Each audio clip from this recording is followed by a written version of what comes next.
Welcome, everyone. Thanks for tuning in to our Freshwater Stewardship Community webinar. We're really happy to have you here for our first webinar of Invasive Species Awareness Week. You'll just notice as you're coming in that we're making sure everyone's camera's off and your microphones are muted to save as much bandwidth as possible. But if you have any questions throughout the presentation, feel free to type them in the chat. And while we're waiting for a few more people to enter the room, feel free to drop in the chat where you're tuning in from today.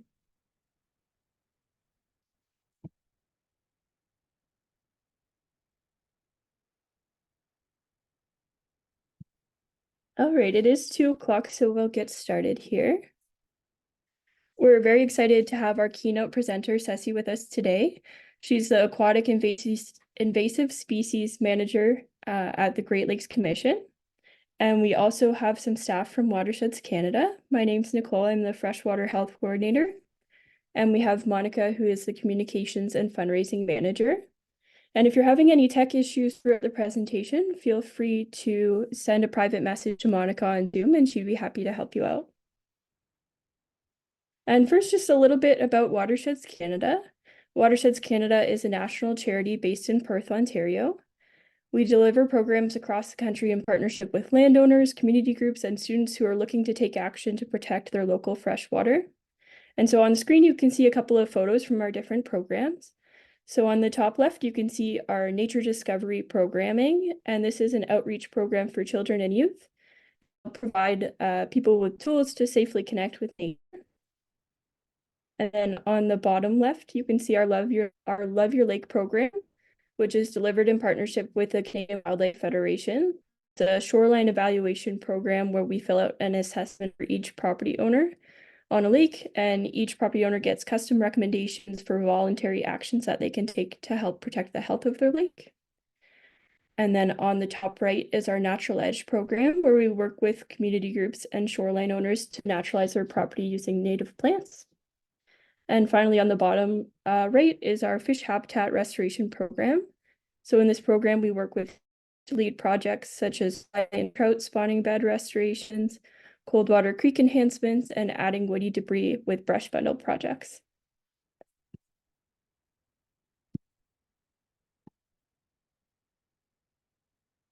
And as many of you know, it's Invasive Species Awareness Week this week.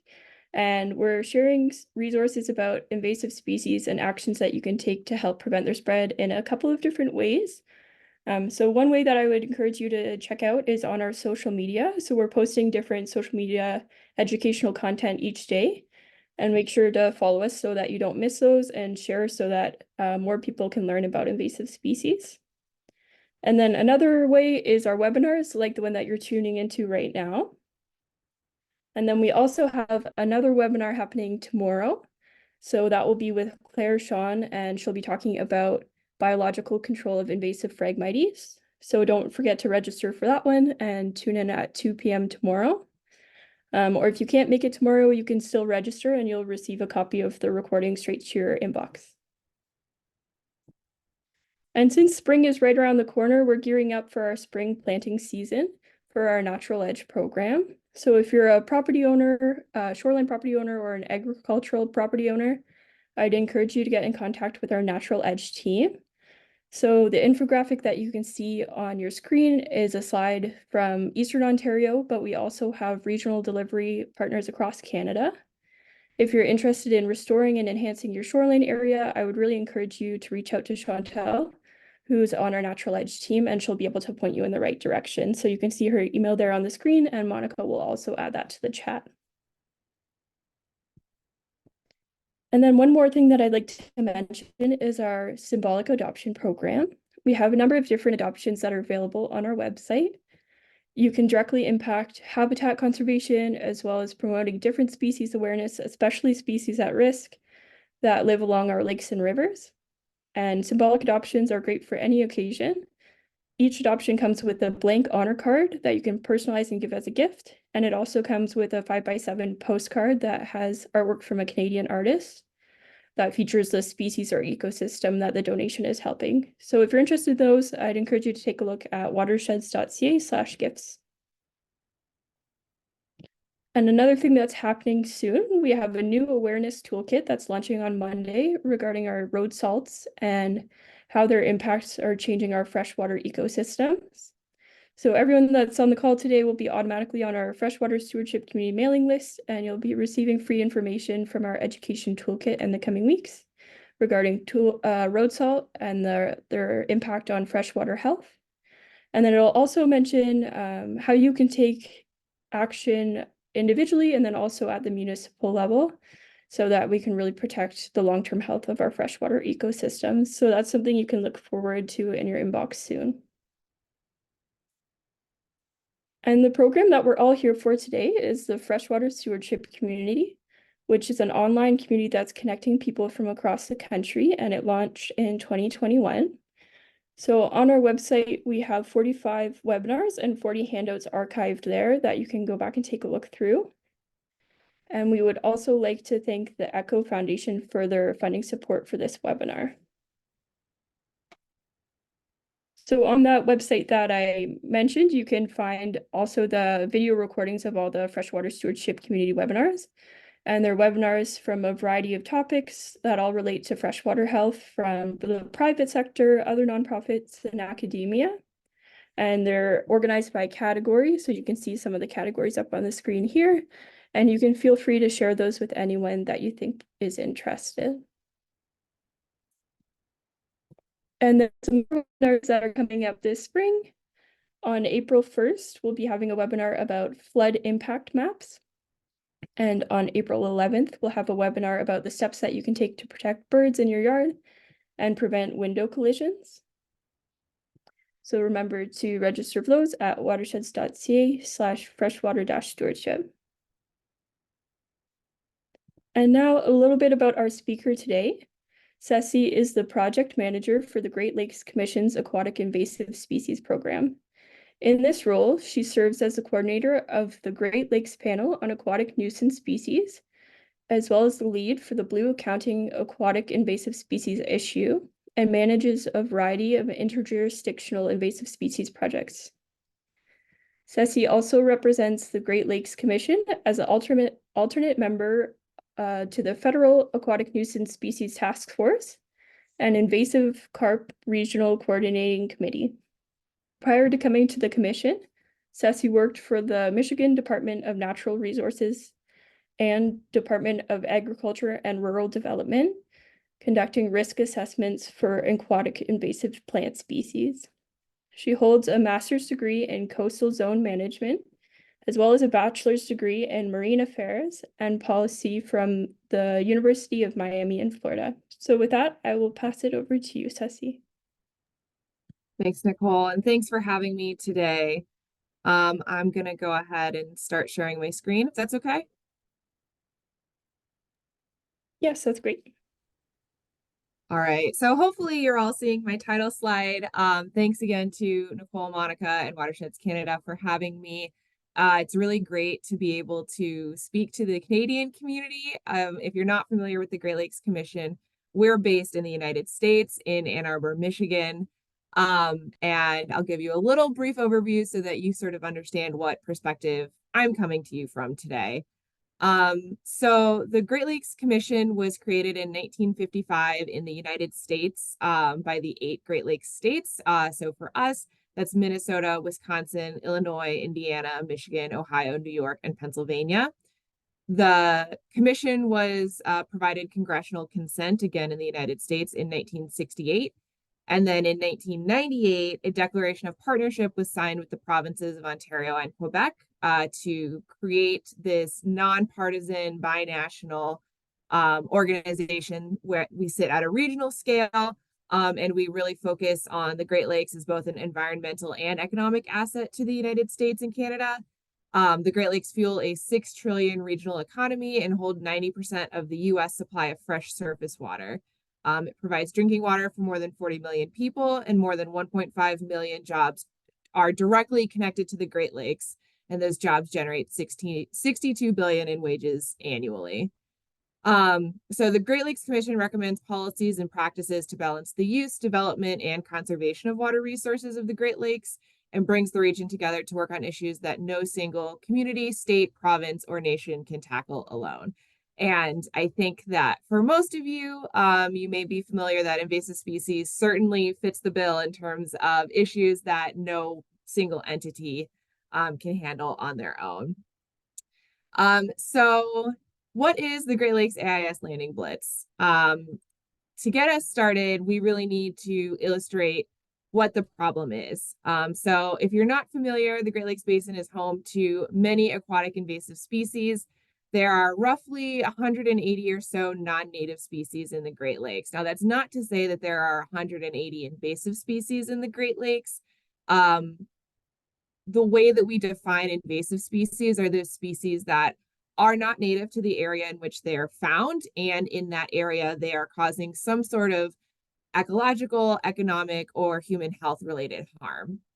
So roughly speaking, of those 180 non-native species, you're looking at anywhere from like 25 to maybe 35, depending on where you're physically located in the Great Lakes, that are actually causing that active harm that would raise them to the level of being considered an invasive species.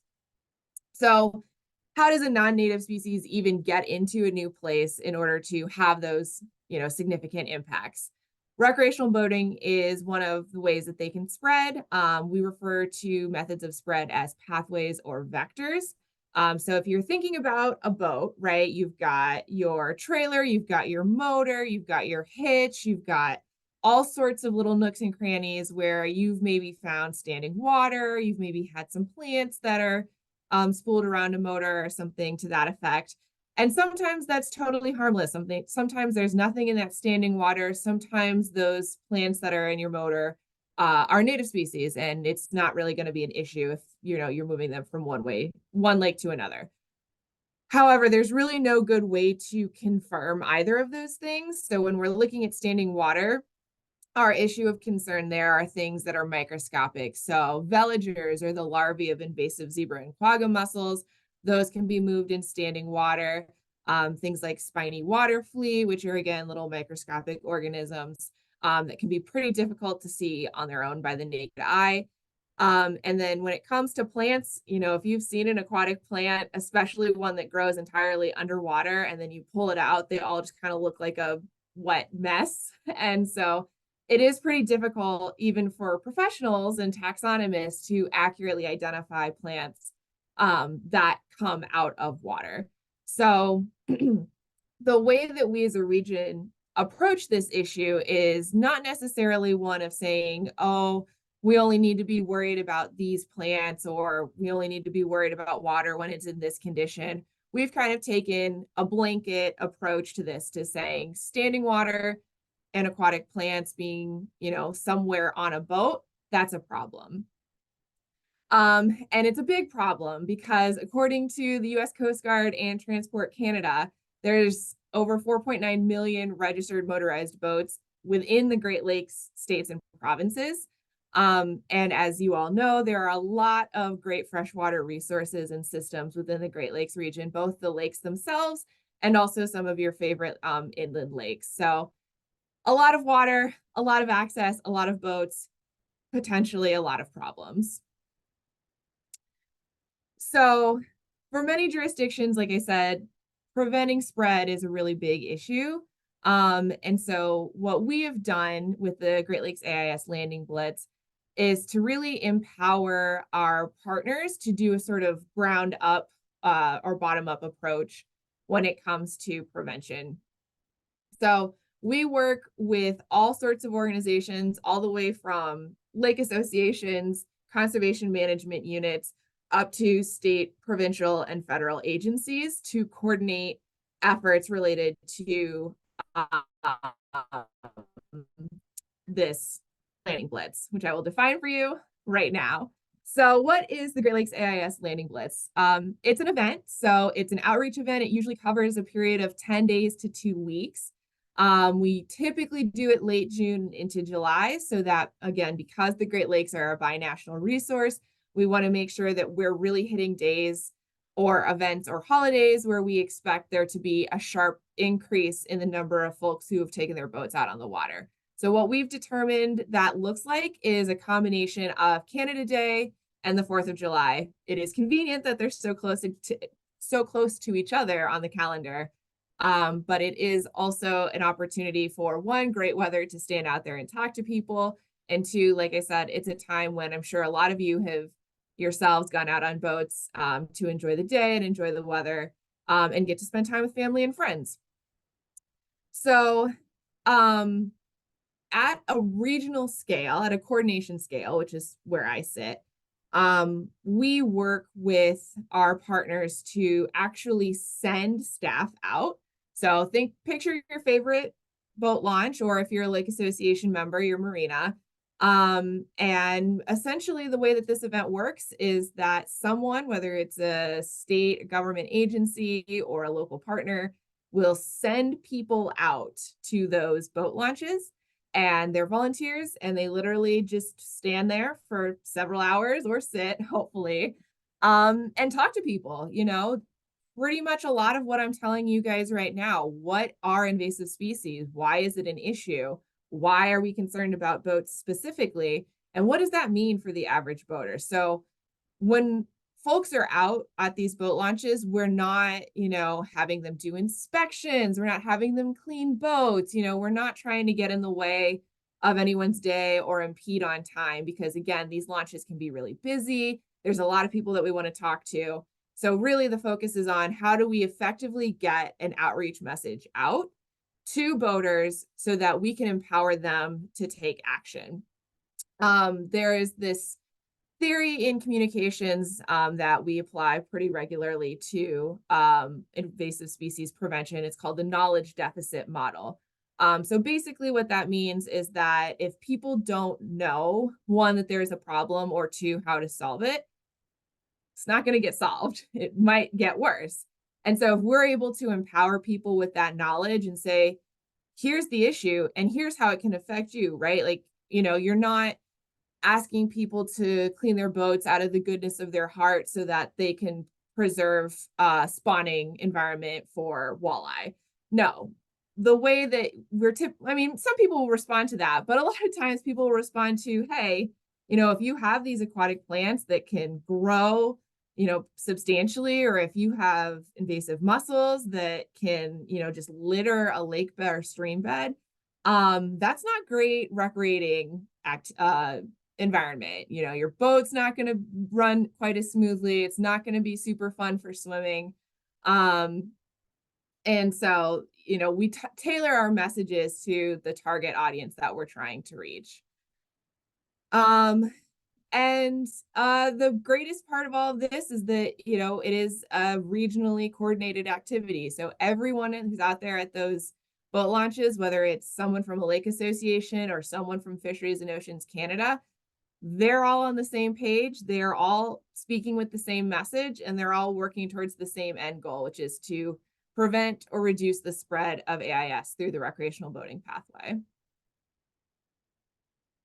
So as I mentioned, the goal of our landing blitz is really that focus on prevention and containment, as well as increasing just general knowledge and awareness of invasive species and responsible behavior for our boaters.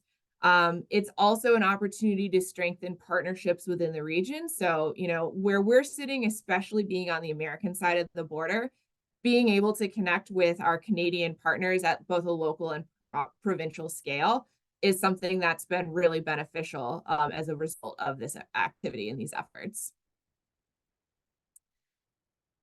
So again, our primary focus is to inform and educate boaters and also launch visitors. I'll get into that a little bit separately in a later slide, but those are two different things to us in terms of who it is that we actually are talking to. There is an opportunity to engage boaters in inspection and cleaning. We're not typically, as I said, promoting that. We very much just value that face-to-face human interaction. But if there's an opportunity to share information about decontamination and cleaning, again, both the values of doing so and also how to do so, there are several boat launches in the US and in Canada that have these types of cleaning stations available for use. And so if we have a partner who's at a location with those stations or that ability to decontaminate a boat available right in hand, then of course we encourage the use of that, and again, sort of addressing that knowledge deficit so that folks, even when there's not someone out at the boat launch, can engage in that responsible behavior. On the American side of the border, and I'll talk more extensively about this here in a little bit, we also do run a small grant program. So we fund our awardees to, again, go out, talk to people, but also to collect and report event data so that we're better able to define what our messaging style is, what our messaging strategies are, and how to best reach people. And that is something that has evolved. This effort has been going on in various capacities or forms for many years. I think as far as I know, the first landing blitz style sort of coordinated event began in 2015 in the state of Wisconsin. So that full state was sending people out across all of their boat launches to talk to boaters. Since 2015, states and provinces have started doing similar efforts, but they maybe weren't necessarily all happening on the same days. There were different messages, there were different focuses. So in 2019, this is when the Great Lakes Commission was approached to serve in that coordination role and say, okay, look, we already agree we want to do this landing blitz. We understand what it is we're trying to accomplish. How can we all move together in the same direction and really make a strong statement with our messaging? So since 2019, this has been a very intentional, planned, and coordinated regional event. So in 2023, last year, this is a map of all of the locations where events were held over that 10-day period. We covered over 1,300 public and private boat launches in all 10 of the Great Lakes states and provinces. So again, that's involvement from Quebec as well as Ontario. So now I'm going to talk about our Landing Blitz grant program. I will again preface this by saying that this is something that we support and do on the American side because we're funded with US federal funds, but it's something that I wanted to spend a lot of time talking about today because what we're trying to accomplish and how we've approached our engagement through this grant program, I think is probably going to be the most relevant for folks who are interested on this call in terms of how they can do more, how they can get involved, and what does this logistically actually look like. So as I mentioned, in 2019, this is when we all first came together and said, hey, let's coordinate, let's combine forces, let's combine effort, and really come together to make this event more regionally recognized. Between 2019 and 2021, as a result of this regional coordination, 380,000 boaters were educated at boat launches. Roughly 1.5 million people saw information about the event on Facebook, Instagram, or Twitter, and over 335,000 inspections were conducted. So you see those numbers and you're like, if you're me, at least, that's pretty impressive. That is a huge reach over, 10 days, over 3 years, so 30 days of effort. That's a lot of people that we're actually being able to go out and talk to. So I pulled these 3 years because in 2021, this is what our event map looked like. Now, if you recall back to 2023, it's much fuller, much more populated now. And of course, 2021, we were still navigating a world with COVID and how do we actively and responsibly engage with people face-to-face in an outdoor setting. So I will preface by saying that the number of events here in 2021 is fairly low relative to, maybe 2019. But even with this lower number of events, we're still able to reach a lot of people. I want to call your attention to sort of what kind of patterns are you seeing? We've got a lot of coverage on the western side of the basin. We've got a lot of coverage on the eastern side of the basin. Moderate coverage in the middle portion, with the Michigan and Wisconsin. Really not a lot happening in the northern portions in Ontario and Quebec, and not a lot happening in the southern portions of the US with Illinois, Indiana, Ohio, and Pennsylvania. So Following the 2021 event, which took place again, June, July period, several of us on the regional coordinating team came together to say, I think that there's really an opportunity here for us to augment some of this effort. We very clearly are seeing a lot of effort, a lot of coverage in Minnesota and New York. How can we better support the rest of the region to get people out talking to boaters? So we received funding from the U.S. Fish and Wildlife Service through the Great Lakes Restoration Initiative. And our project has 3 objectives. So the first, as I just went through, is to improve capacity for boat inspections and in-person outreach. This was something that everybody agreed was necessary, including our folks and friends in Minnesota and New York. They've got their bases covered, but they also know, invasive species don't respect jurisdictional boundaries. If there were, there'd be no grass carp spread, there would be no invasive mussel spread, and things would be great, and except for the places where they already existed. But Minnesota and New York are both like, hey, if we can help support getting people out in, say, Michigan or Ohio, those are some critical connection points between the eastern and western sides of the basin that if we're able to stop or prevent spread there, that's going to have beneficial impact for us, even though it's outside of our jurisdictional boundaries. Our second project objective is to expand our outreach efforts through mass and social media. This was really driven by COVID. In 2020, so the second year of our planned event, we had to pivot pretty quickly away from in-person events and really figure out how can we harness social media and mass media in a way that's going to be effective and still help us have some of those educational and outreach opportunities that we maybe would not have the opportunity to do in person. And then finally, again, I think this is the piece that a lot of you are going to be interested in, is using our lessons learned, implementing objectives 1 and 2 to develop tools to recruit and retain local event partners.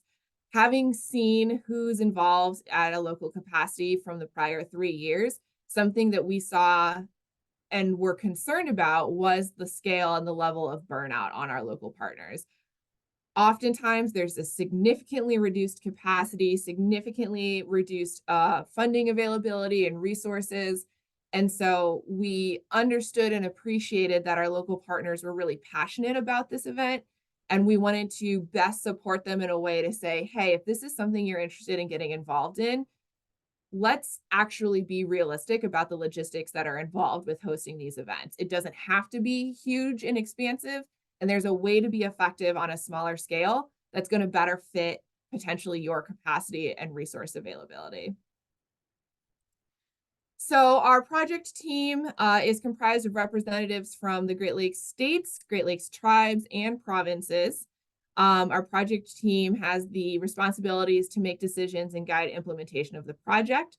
They participate in the subrecipient selection under Objective 1, so that's our small grants program, and they provide input on and consent to project outputs. And that's specifically, like I said, those more logistic foundational outreach materials that we're developing for our local partners.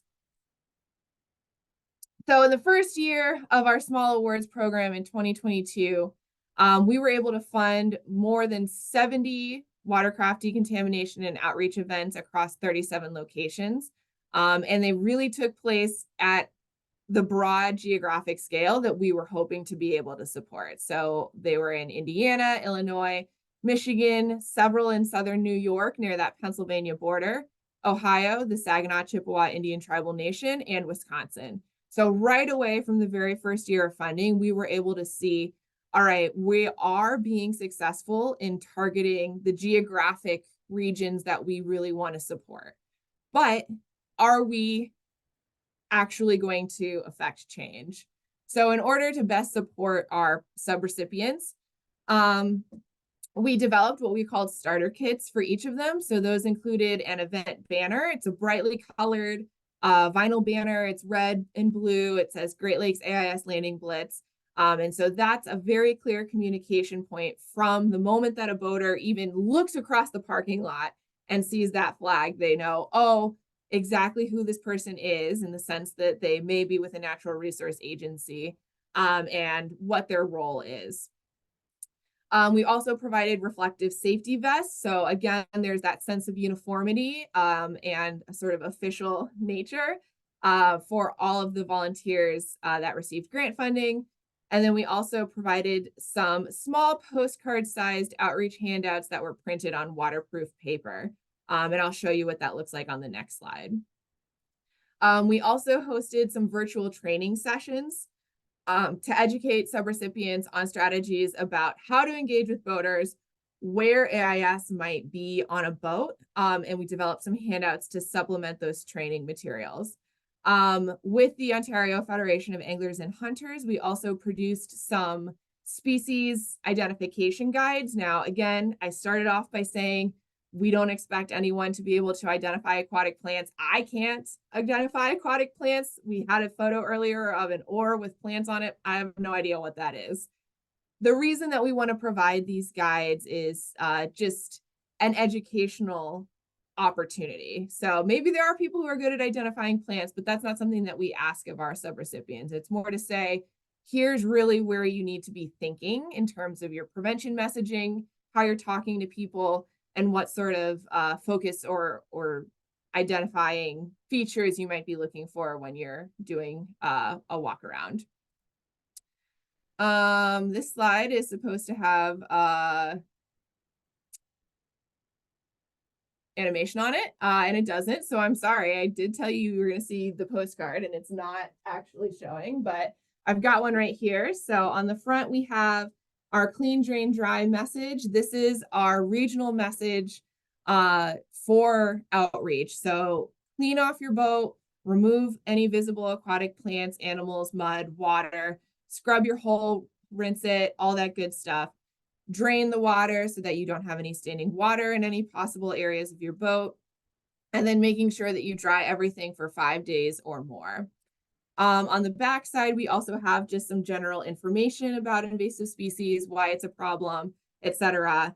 And then most importantly, at the very bottom of the page, we include this graphic that shows the different areas of a boat where you might want to be looking for. And so I know, I'm sorry, my video screen is pretty small, but the point of these cards and why they're waterproof is so that they're small enough to stash somewhere in a boat, and they're an easy, quick reference guide for a boater after the fact when there are no longer stewards or anyone at a boat launch. They have this here with them so that they can say, all right, here are the 3 steps that I need to take, and here are the areas that I might want to check.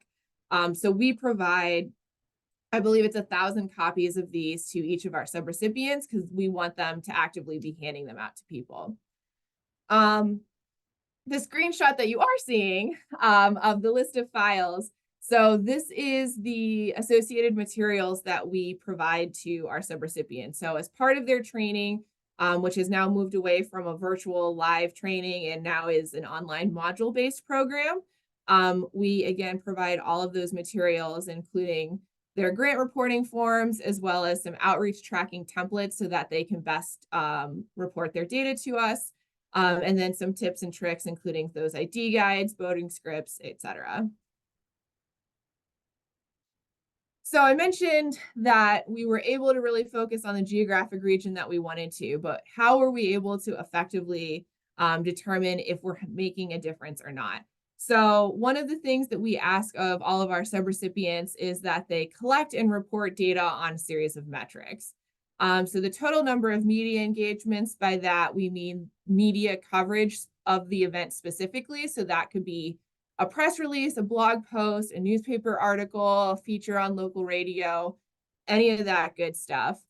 So just from our subrecipients over that 10-day period, there were 42 different media engagements and pickups. So already we're seeing, there's a ton of coverage, not just through the official social media channels and efforts of the subrecipients themselves, but that message is being amplified and carried beyond that. In terms of social media impressions, this was something that, again, we learned a lot about in 2020 from moving online. So now we track impressions, which are the number of times that a post shows in someone's social media feed. So not necessarily that they've interacted with it or commented on it in some way, but just it's been shown to somebody. So we had over 31,000 social media impressions, again, just from the social media posts and channels of our subrecipients. I mentioned that we categorize the way that we talk to people a little bit differently. So we have the total number of boaters that are educated on how to inspect or clean their boat.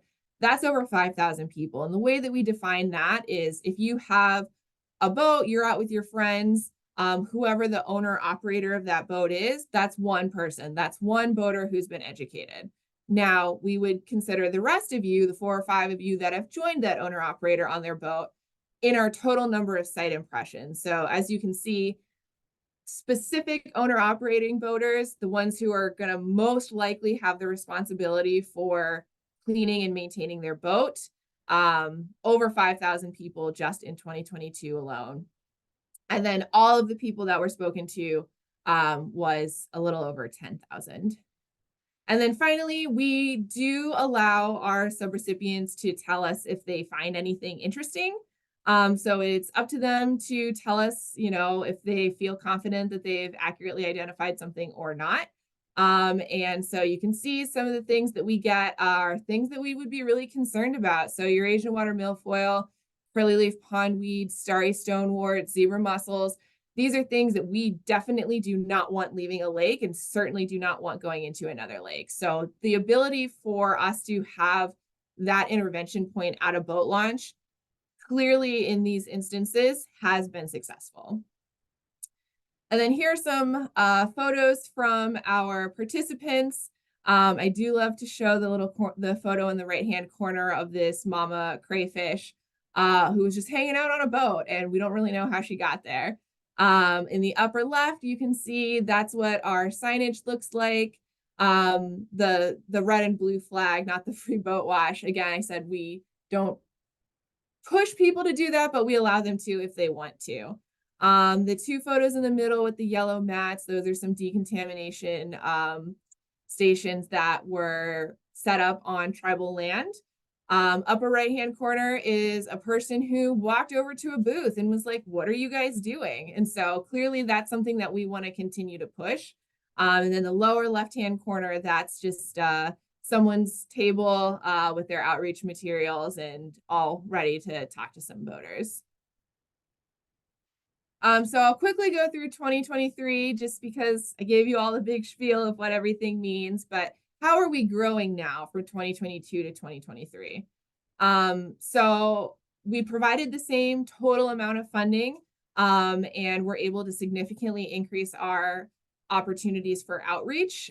This was, again, through that iterative process of talking to our subrecipients and learning what works and what doesn't. We're able to provide better advice to our grant recipients up front so that their planning process and their logistical considerations are a little bit more successful. So this time we had over 150 events at a total of 48 locations across Illinois, Michigan, New York, and Wisconsin. And then again, huge increases in most of our numbers. The total number of boaters educated and site impressions is lower.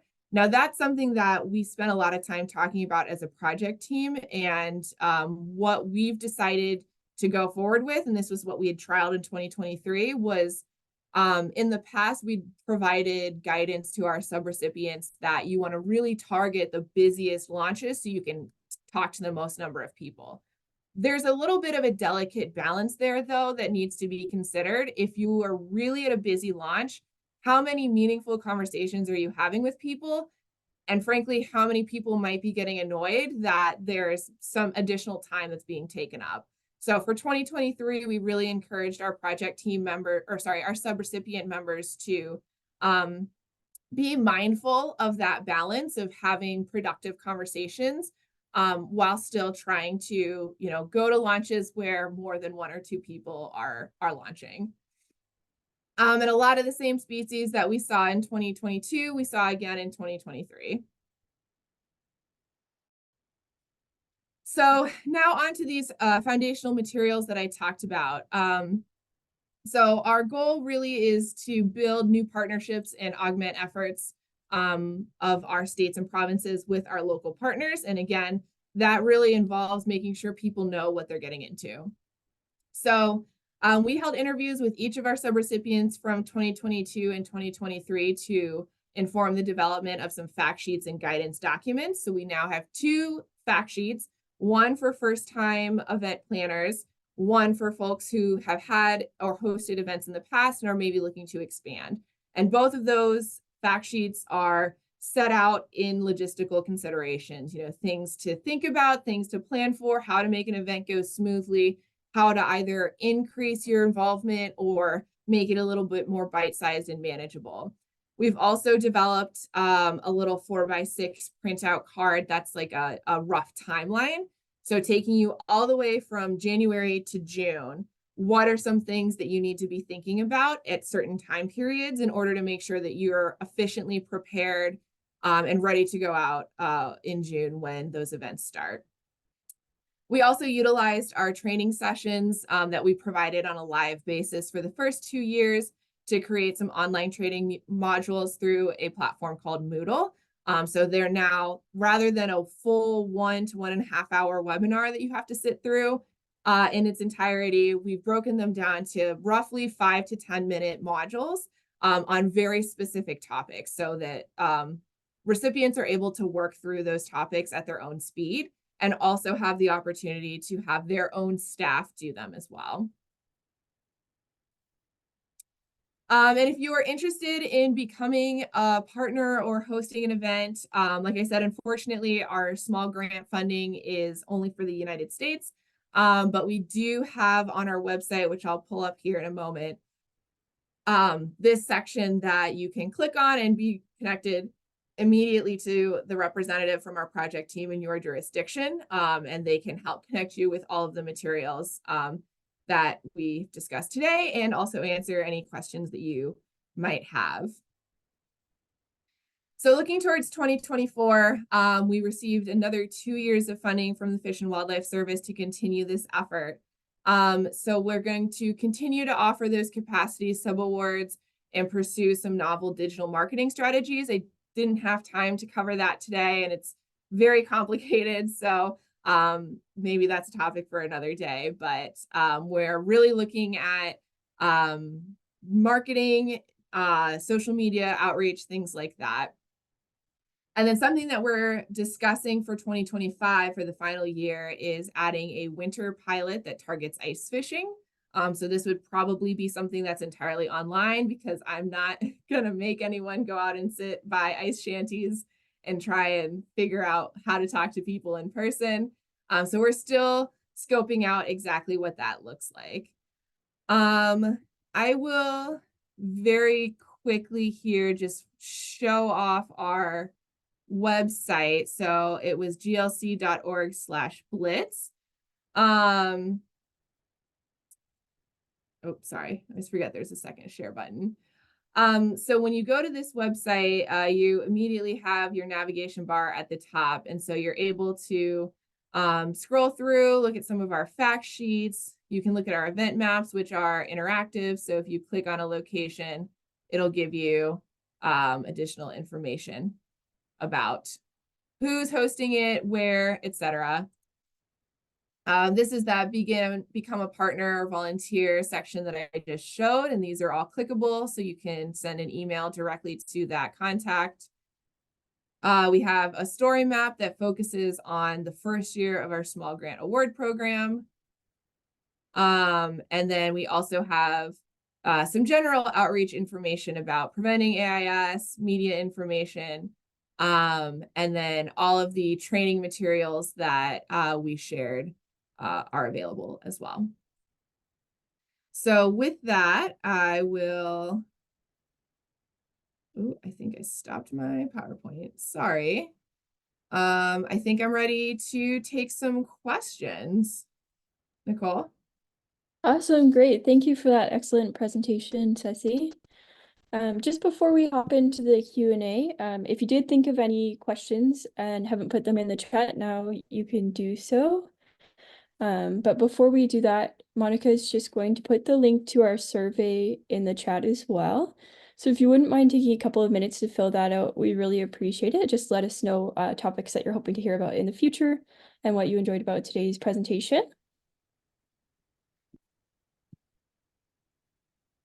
Perfect. I do see a couple of questions here, so we can hop into those. And the first one is, how does a group become a sub-recipient? And specifically, they're Canadian. Yeah, so right now we don't have funding for Canadian small grants awards because our funding comes directly from the US government. We have to only fund on the US side. We have investigated opportunities to work with Fisheries and Oceans Canada. And so those conversations are continuing. It's a little bit of a interesting situation between the Great Lakes Commission being binational, but geographically located in the United States. So yeah, unfortunately, we don't have that opportunity for Canada right now, but I'm hoping to, within the next few years, have something. Perfect. And another question, as a Lake Stewardship Committee, what is the most important message we should be advising our members? You mentioned you typically only have a few minutes to with people to talk to them.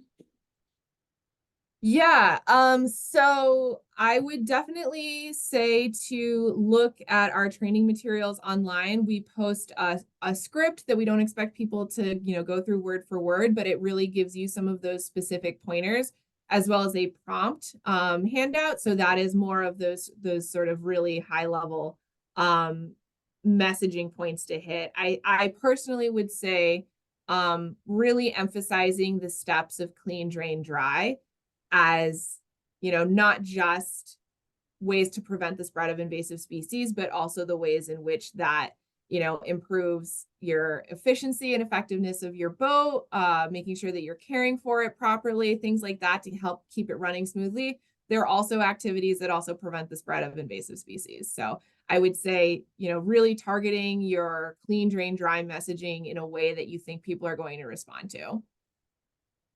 Awesome, thanks. And one thing I forgot to mention is that everyone on the call today will be receiving a copy of an educational handout to their inbox along with this presentation recording, so we can make sure to include the links to all of that information for you to access later as well.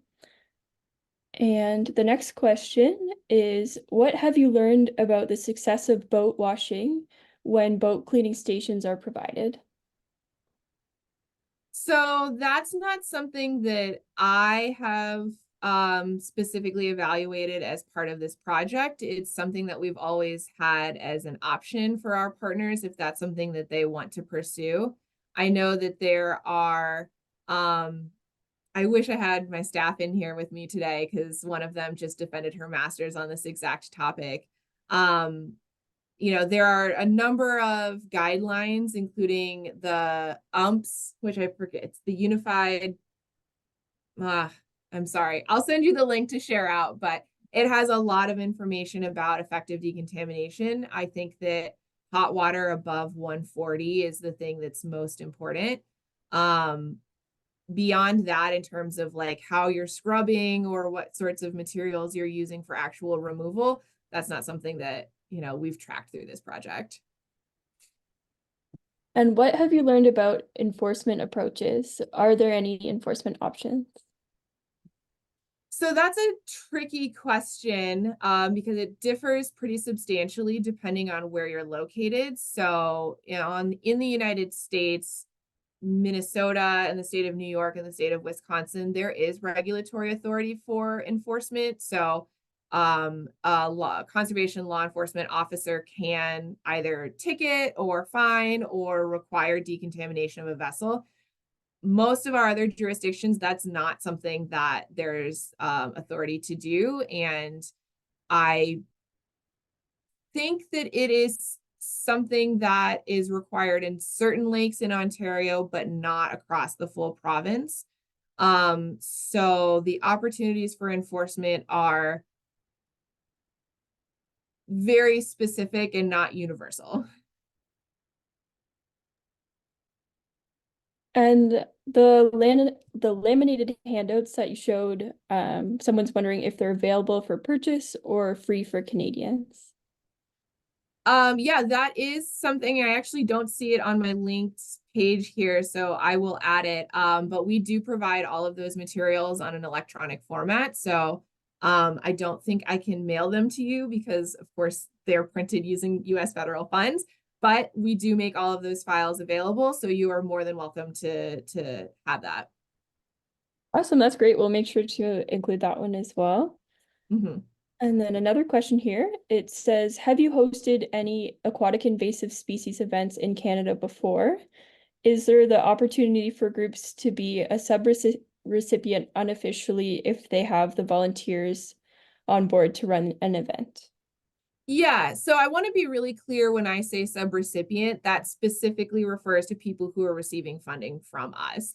There's always people, even at local levels, that are part of this event that are not receiving funding from us. So that's always an opportunity. Again, I'm more than happy to share all of our training materials are publicly available. All of our outreach materials are publicly available. I can help connect you to the person that is coordinating for your province, assuming it's Ontario. That would be the Ontario Federation of Anglers and Hunters. OMNRF has some engagement, but OFAH is really the one that drives a lot of that on the ground partnership. And yeah, we would love to have as much Canadian involvement as we can.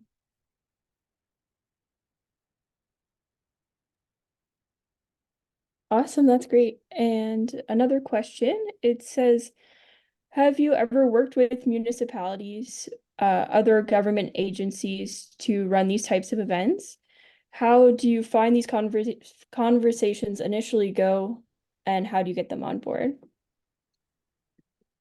Yeah, so this is something that we've included a little bit of guidance on in our fact sheets. The thing that I find has differed the most when talking with municipalities and other local partners, in terms of engagement with the event, is really making sure, and I'm going to sound like a broken record, but really making sure that you're partnering with people who are passionate about the thing that you're doing. So maybe it's not specifically invasive species, but it might be freshwater stewardship, or they take a lot of pride in their fishing or whatever that is. And so understanding how to engage people at an emotional and passion level is going to translate across issues.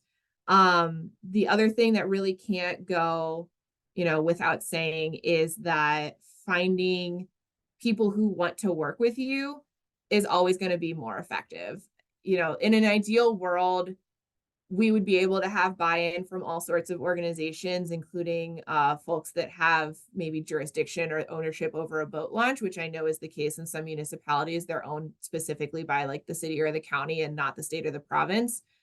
But that's not always feasible. And so we really focus on just making the event as effective as a whole rather than focusing on a specific area. And so if you're finding that you're just not really making traction with a partner, or they're just not really buying into what you're saying, I would encourage you to look for someone else if you can. And do these educational opportunities include emergency services that also access Great Lakes region waterways? And then they commented, I've had conversations with local law enforcement on inspecting their boats, and they say that they don't have time to clean after visiting the waterways in our region. That is an interesting question. So this program focuses specifically on recreational boating. So really trying to target people who are out for pleasure.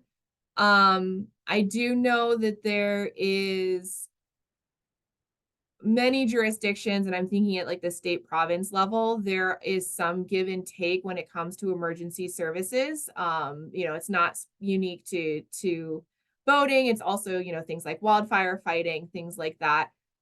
So I can't necessarily speak to that because that's more within like an agency, because frequently like conservation law enforcement is employed and staffed by the same agency as invasive species members. So that is something that I'm not super involved with. And do you know the chemical or physical parameters which inhibit the growth and spread of zebra mussels? And if not, do you know any resources or research on this? Yeah, so separate from this program, the Great Lakes Commission actually also coordinates the Invasive Mussel Collaborative. So if you're interested in learning more about invasive mussel control, I would encourage you to visit them. Their website is invasivemusselcollaborative.net, but you can also find it through the Great Lakes Commission's website. I think that I am not able to speak to the control parameters of invasive mussels because I know that every jurisdiction and municipality has different laws requiring or permitting the application of chemical control tools. So I would just encourage you to look at our Mussel Collaborative website. There is a whole section on property and lake association owners and what all you can do. And then if you're interested in going beyond there, contacting your local agencies.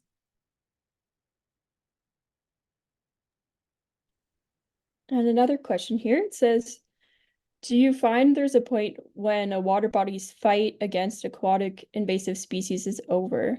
How do you communicate to the community if this is the case?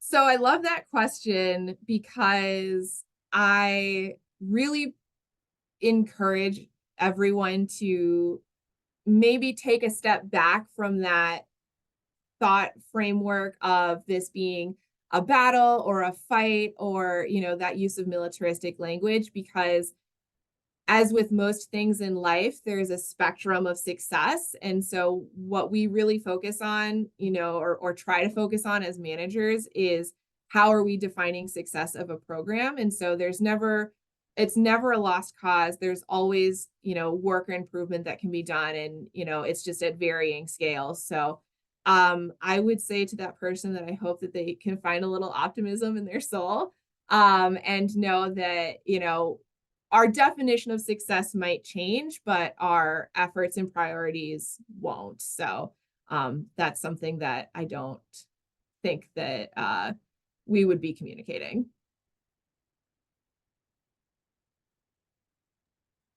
That's a really cool perspective. Thanks. And I have something that someone's looking for a comment on. So it says, on our lake, we found a fish species. We're using the aquatic invasive species as habitat, and the fish population was doing well. Now that the invasives have been removed, the fish population has suffered. So that is sorry, a bug just hit me in the face here. So that's a very interesting perspective to come sort of immediately prior to that last comment. So, when all the way back at the beginning of my presentation, we're talking about the difference between a non-native and an invasive species. All of that is relative. So you could have an invasive species, it sounds like it's a plant that might be causing significant ecological or economic harm in one lake, and next door it's not.